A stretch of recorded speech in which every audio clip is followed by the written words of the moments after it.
The Call of Duty Modern Warfare 2 campaign is absolutely terrible. Kyle, I think you mean Modern Warfare Roman numeral 2, 2022, 2.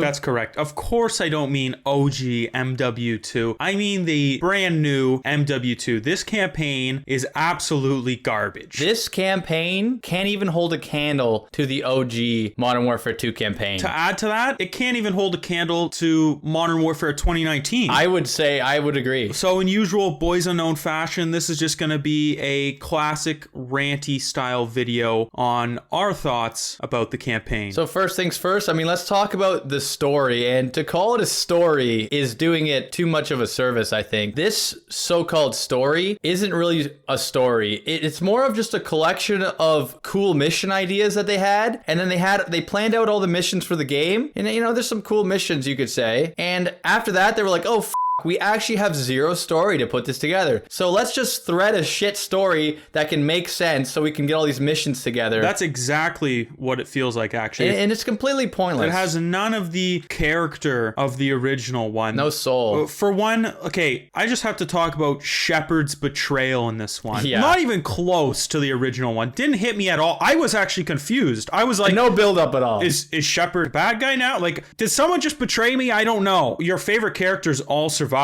Doesn't pack a punch at all. There's a betrayal, there's a scuffle, Soap gets shot, and then there's a mission where he limps around town collecting materials, besides the fact that mission is atrociously boring. But he's shot, and then after that mission, you think he's gonna die, basically. He's crawling around on his deathbed trying to survive. But after that, no repercussions. It's like that mission didn't happen. There's such a disconnect between the missions. There's no fluidity between the missions. They just jump. Okay, we're here. We're doing this. Oh, now we're doing this. Oh, we're doing this. And it doesn't seem like it's part of a coherent story. It's just all different little individual things. Let's talk about the fact, okay, this whole game, it's thrown in your face, this shadow company, they're a private military thing, so they can kind of do things the regular military can't, right? They can work off the books, work around the laws and stuff. The one character actually says that in the game. So very early on in the game, they catch the terrorists they're after. This is their guy. Early. They've got him. Nobody's around. The whole game is about Hassan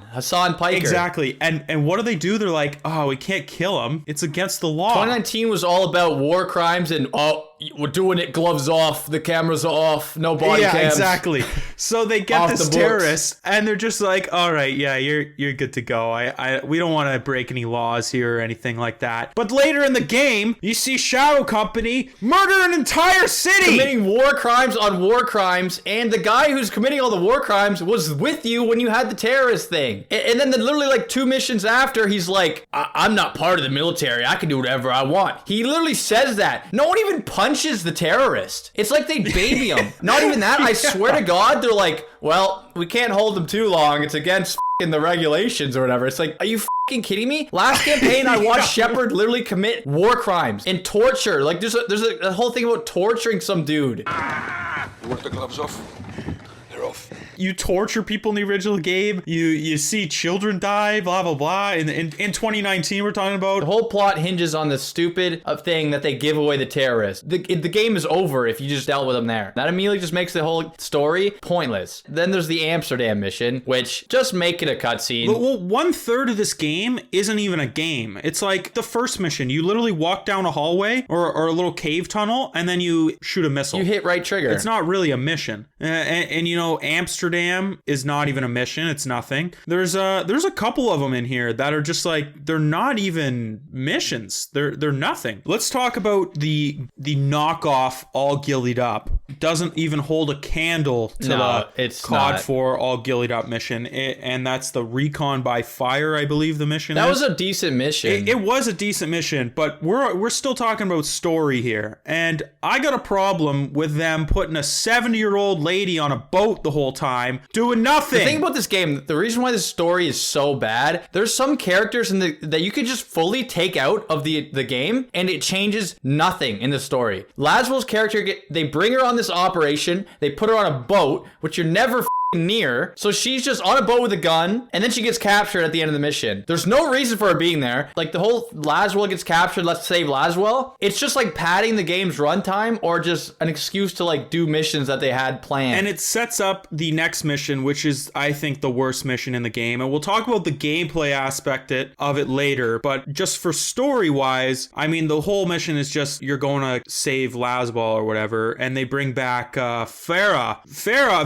a very good character in 2019. Kind of just they brought her back for one mission here for no reason. Do you know why they brought her back? She has no role in the game. Tell me why. Because now they can sell her as a skin. Okay, she's in this mission. Price and Gaz enlist some old friends to help like rescue Laswell. Okay, you drive around in cars. For the beginning of the mission, you see her on a motorcycle, and then you literally do not see her for the entire mission until the end. She pulls up in a motorcycle and is like, "Thanks a lot for your help." Another character, take her out of the game. No difference. This game just can't decide what it wants to be. Like it was like international, like war, nuclear, blah blah blah. Like, oh my god, it's big. And then it also wants to be this like really grounded, realistic. Yeah, it wants to be hyper realistic tactical shooter. But then also it wants to be off the walls, crazy, hanging from a helicopter, shooting. And then it also wants to be a little bit of Sicario. What you know that movie? Like the whole it Mexico wants a little drug dealer plot. Yeah, it wants to be a little bit of that as well. And you know, the devs talk about it as being like, you know, a highlight reel of all the Call of Duty like games, classic missions, and you can see that. But that it just goes back to like they had a bunch of cool ideas, tried to recreate a bunch of old cool missions in different ways, but it has like none of the soul, none of the like character building. They're just every character's a shell. For me, thinking back to MW2, a couple moments that were just like they're so powerful while playing it. The one mission in MW2 where you're walking around the neighborhoods and like the Russians are coming from the sky invading the states and you're like, oh shit, like it's on our homeland now, and you got the tanks shooting at you the whole time, like, and you got the Hans Zimmer music in the background. That's for the Burger Town mission, right? Yeah, yeah. I love that mission. It's so like powerful. You're looking up the sky, you just feel hopeless, and then later on, a couple missions later, you're fighting at the White House. You got the EMP. Yeah, the EMP. It's like all hope is lost. It's nighttime. Your red dot's not working. It's so I'm fucking cool. chills. The atmosphere, I'm not everything kidding. about like, yeah, exactly. And then also the classic like no Russian. I know it's like a shock kind of value mission, whatever, but it adds so much like to that story and to the Makarov as a villain and like building up a villain. Who the a villain in this game? Hassan Piker? Yeah, yeah. That's the thing. I don't know. You're told he's bad, is. and that's it. But you never see him really do anything. Do you see him do anything bad? No, I can't even, he doesn't do anything bad. He's just a guy who's like, this is a terrorist. We have to stop. That's it. That's all you know about him. You know what? That might be the number one problem with this game is there actually is no villain. Am I supposed to hate Shepard because he sold a missile or something like that? Am I supposed to hate this terrorist? Fat diabetes Shepard? Like, who the is this fake imposter of Shepard? He's not even close to the old Shepard. Oh, it looks like all he does is eat potato chips on the couch, and then he comes in and mumbles some operation. It's just so bad. Like, all the characters are a shell of their former self. The old Shepard, you'd give that dialogue before each mission about war and stuff. He had the mustache, the revolver. You could tell he was like menacing, doing whatever it takes to win, blah blah blah, all about war. This guy's a joke. And the betrayal is a blindside. This betrayal, I know we've already all played the other game, but like, why don't you name the Shadow Company just the bad guy like military team or something? Like it's so on the nose that they're bad. I saw the betrayal coming from a mile away. Again, I know I've played the original MW2, so I know Shepard's gonna turn on me, but like the Shadow Company, like as soon as I met them, I was like, yeah, they're gonna be bad. He's gonna turn on me. Like some of the missions are decent and some of them are atrocious, but the story is so bad there's just no soul to it, pretty much, right? But the last mission, you go to kill Hassan, right? You clear some buildings, yada yada yada, breach and clear, whatever. But then you get to a point where you're with Hassan in an elevator and the elevator falls down, okay? And there's a gun on the floor and the military launch code box, or the launch code box that controls the missile, right? That they launched in Chicago. Ooh, no one knows where it's gonna go. It's gonna it's gonna go where? The White House, obviously. You both fall. Soap in the bad terrorist guy who they could have killed earlier in the campaign, whatever. Okay, gun on the floor or the box. What would you grab? A gun. Like every human being in the world would grab the gun, shoot the terrorist, and now look, I have a gun, I have the box. But what Soap does, because he's brain dead, he grabs the box like a child grabbing Christmas presents on Christmas morning, holds it to his chest like a baby, and what does Hassan grab? The gun! And then he like falls out of the elevator or something, and then for the rest of the mission, it's like, I don't have a gun. Time to Home Alone this floor and like make traps and run around with this little box at like 5x speed. You kill a couple guys, you stop the launch, you run around with the box, stop the launch, Home Alone some guys, then all of a sudden Hassan's there again, and then you kill him, and then Ghost, he's gonna kill Soap, and then Ghost snipes him, and it's like, and then the game just ends. It was so anticlimactic. They're just at a bar, they pass around a piece of paper that says Makarov, and then there's an after credit scene where they're gonna do a like genocide of everyone on the airplane. MW2 is all about Makarov, and he's not even in this game. And the OG MW2, I mean, all about Makarov and Shepard's betrayal, and this game has none of that. There's more characters you can delete. That Mexican cartel broad, pointless character, no reason to be in the game. Could give a fuck about Gaz. He does nothing in this game. Soap and Ghost have cool conversations that are surface level, just two army tough guy conversations. Ghost is I don't know, dude. He's like a school shooter that just wears a mask everywhere. Okay, in the original one, Ghost, they don't try to make him like a superhero. He's just the quiet guy. He's wearing a balaclava, okay, not a Halloween mask, and he just doesn't say much. And it's not like he needs that much character development. He's almost like a Master Chief. He's just a quiet guy. He looks cool. In this game, they make all of them in this one, he's Superman. Yeah, they make them all like superhero people. It reminds me of like a Warzone story. You know how Warzone had a shitty story? That's this whole campaign. Oh my god, that's this whole game? This whole game is a Warzone cutscene story. Captain Price, does that guy even sniff a cigar in this game? He doesn't even go near a cigar. No one goes near a cigar in this game. He's not as close to as cool as he was. Alejandro's cool because he actually gets a little bit of development with the Mexican shit. There's no emotion. It doesn't make you feel anything. There's no enemy. It's just bad. It's just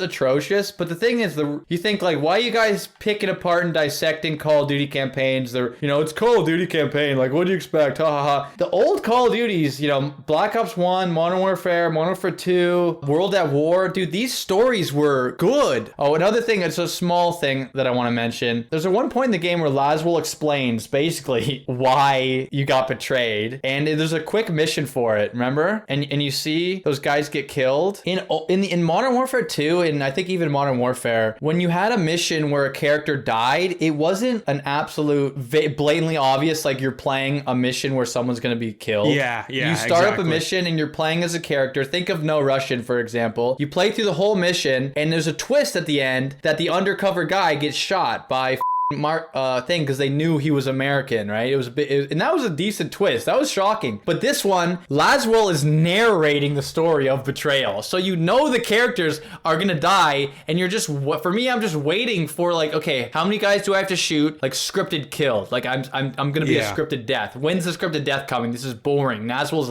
narrating. That's our thoughts on the story. Let's move on to just kind of everything else we can think of: gameplay, mechanics, all that. Like right off the bat, this game I played on Xbox Series X. I think Kyle played on an old gen, so we got both, perspectives. Xbox Series X looked amazing. The transitions between cutscenes into playing was just so smooth. And the cutscenes look photorealistic. They look fucking amazing. Like the game looks gorgeous. Everything about this, the looks wise, and the guns and like how the guns shoot, reload, all the animations. It's really just gorgeous. Like can't complain about that at all. It's really pretty. You know what? Speak for the next gen console players, because I'll speak for the last gen.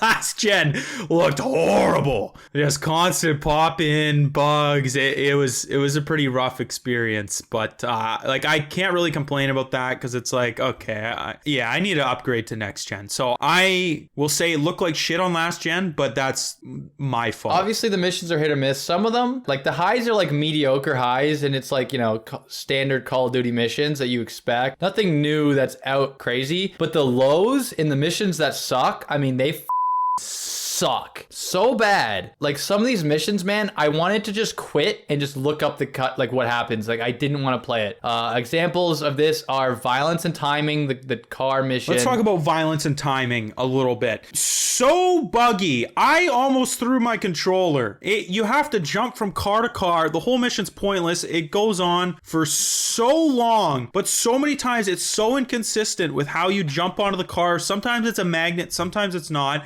The amount of times I fell off and then got hit by another car or just instantly die or something. And it's not that it was just a hard mission and that like you just hashtag get good or whatever. It was inconsistent and like your deaths didn't feel like it was fair. Like it didn't feel like I made a mistake or I wasn't skilled enough. It just felt like this time I jumped on the car and I didn't magnetize to it like last time. Like, or my jump just whiffed. Not the next mission in the game, but the next mission that I thought was horrible. Alone. This is the one where you've been shot and you're kind of wandering around this city. And you don't have a gun and you have to improvise in Home Alone, make shit with this backpack system that's really goofy. And they threw a crafting system in this game. It doesn't add anything to the game. It's just stupid. I hated this mission. I wanted to skip this mission so bad. I don't know if my brightness was too low. I couldn't see anybody. The enemies in this game, it's consistent throughout the whole game. They spot you so inconsistently. There's some times where you can be right beside them and they won't spot you. And then there's other times where they're like 40 kilometers away. They're just kind of angled towards you. They spot you in the whole missions and then the checkpoint system. So I had a really bad time on this one. The checkpoints throughout this game, they'll throw you at the worst times. And I had a checkpoint where I was stuck under this car with 40 people around me. And as soon as I moved, I was spotted. I needed to restart the mission. You probably have a different take on this, but I hated armored enemies and I hated the armor system. Another thing from Warzone. I hate having bullet sponge enemies, having to try to hit headshots with weapons that have so much recoil, it's ridiculous. For me, it wasn't too bad, but there's sections where there's like, they just bum rush you. Like, again, it's like, it doesn't feel fair. Like, I only have one gun. The AI teammates do not help you in any way throughout the whole campaign, worse than other CODs. It's up and down. There's some missions are fun and some are atrocious. But even the fun missions, the ones that are knockoffs of the old ones, they're not even close to the old ones. Like the ghillie suit one, not even close to the original ghillie suit one. Halfway through the game, you're like, you know what, this is just boring and I'm just playing it to see where it goes. I honestly would have probably quit and not played it if I had not we were gonna make a video talking about it because I wanted to get the full experience. But God, it was, by the time I finished, I literally felt like the time was complete waste of time. It was completely pointless. I got nothing out of it. And you know what? This is probably the first Call of Duty campaign that's made me feel like that. Like I played almost all of them, and even the ones that were a bit shittier, like I still enjoyed them. Like this, I won't play this ever again. So I hope you enjoyed our thoughts on why the Call of Duty Modern Warfare 2 campaign is just absolutely terrible. Let us know what you think down below.